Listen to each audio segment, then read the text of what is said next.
Okay, let's unpack this. Hours, I mean, literally hours after the president took office on January 20th, 2025, this executive order drops. Yeah, EO 410169. Exactly. Reevaluating and realigning United States foreign aid. And it wasn't just some small tweak, was it? It felt like a huge shift, setting off alarms everywhere. Oh, absolutely. It was a pretty unprecedented move, really, using executive power like that to push spending goals that Congress hadn't gone for before. Right. And that's why this deep dive is so important, because the effects weren't, theoretical down the road things. They were immediate, super complex. So what we want to do today is break it down, right? Right.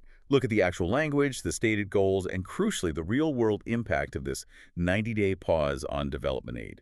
We'll try to keep it unbiased, just lay out the facts for you. Okay, so let's start with the why. What was the official reason given? The language in the order itself was pretty blunt. It really was. Section 1 basically says the administration believed that the whole U.S. foreign aid system, the industry and bureaucracy, wasn't aligned with American interests. And it went further, saying it was often antithetical to American values. Antithetical. That's strong. Very strong. And maybe the most striking part, it claimed these activities actually serve to destabilize world peace. Wow. Calling foreign aid, which most people see as, soft power or humanitarian work, calling that destabilizing, that's quite a statement. It is. And that thinking directly led to the core action in Section 3. Yeah. This immediate 90-day pause. On everything. Well, on new obligations and actual payments, yeah. For development assistance going to foreign countries, NGOs, contractors, the lot, pending reviews. Reviews for what exactly? Programmatic efficiency and consistency with United States foreign policy. That was the official line. Okay, just to give people a sense of scale here, how big a deal is USAID globally? It's huge. Yeah. The U.S. provides something like over 40% of the world's humanitarian aid. It's the biggest single donor. 40%? Yeah. But, and this is kind of interesting, it's only about 1% of the total U.S. federal budget. Only 1%. That seems low compared to how much people think we spend. Exactly. Surveys always show Americans guess it's way higher, maybe 20% or something. So this EO, it was a big escalation from previous attempts by this administration to cut aid, attempts that, ran into bipartisan opposition in Congress before. So the order gets signed on the 20th. How fast did things actually, grind to a halt? We're talking about massive government agencies here. Almost instantly. It was incredibly fast. By January 24th, just 4 days later, the State Department had suspended basically all existing foreign aid programs. All of them? With what exceptions? Initially, just 2. Emergency food aid and military aid specifically to Egypt and Israel. That was it at first. Okay, a total freeze like that, except for food and those 2 military exceptions. That sounds like it would cause immediate problems, like serious problems. It did. And they seemed to realize that pretty quickly. They had to start doing triage, basically backtracking almost right away. So what happened next? On January 28th, they broadened the exemptions to cover humanitarian programs that provide life-saving medicine, medical services, food, shelter, and subsistence assistance. Which sounds reasonable, but it also shows they maybe hadn't thought through the initial blanket freeze. It certainly suggests a need for rapid adjustment. But what's really interesting, or maybe revealing, is what was still excluded even from those life-saving categories. Ah, right. This seems to tie back to that American values part of the order's purpose, what got left out. Explicitly, the revised guidance said aid still couldn't cover activities that involve abortions, family planning conferences, administrative costs, unless those admin costs were directly for life-saving aid. Okay. And it also excluded gender or DEI ideology programs, transgender surgeries, or other non-life-saving assistance. So the administration framed this whole thing as necessary, right? Like rooting out waste, blocking woke programs. Yeah, connecting the policy directly to those kinds of cultural or political goals. And then we saw that really contentious claim pop up almost immediately. Oh, the Gaza condoms thing? Exactly. On January 29th, the administration put out a statement claiming the freeze had stopped $50 million being sent to Gaza to buy condoms for Hamas. Which sounded specific and provocative. Very. Yeah. But they offered no evidence, and aid workers on the ground pretty much immediately said, that's not happening. It was refuted quite strongly. Right. That kind of rhetoric gets headlines, maybe shores up support for the policy. But let's shift to the actual verifiable impact on the ground, because when you pause the money, people feel it, right? Immediately. Instantly. And in really vulnerable places. Take the Myanmar refugees living in camps in Thailand. Okay. The International Rescue Committee of the IRC, they had to shut down clinics. clinics serving tens of thousands of people, access to basic medicine, even things like oxygen tanks. Gone. Just like, Shut off. yeah. And what about Gaza? Even with the food exemption, were there other issues? Yeah, reports came out showing disruptions to things like vaccine distribution, hygiene kits, even water support initially. Yeah. Because water wasn't explicitly covered by the emergency food exemption at first.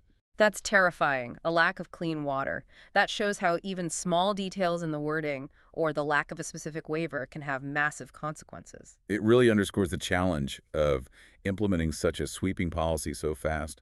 Maybe the most volatile example, though, was the Al-Hol camp in Syria. Ah, yeah, the camp holding thousands of Islamic State fighters and their families. That sounds critical. Extremely. It holds around 40,000 people. On January 25th, staff there were basically told to stop all work. Everything.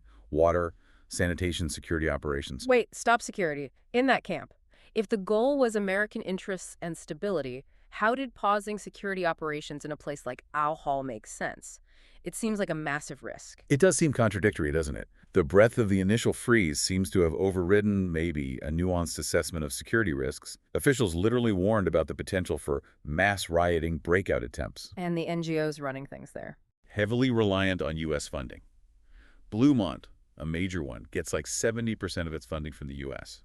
They eventually got a waiver for critical operations, but even then, they reported huge financial problems, still waiting for payments frozen back in January. Okay, another huge one, PEPFAR.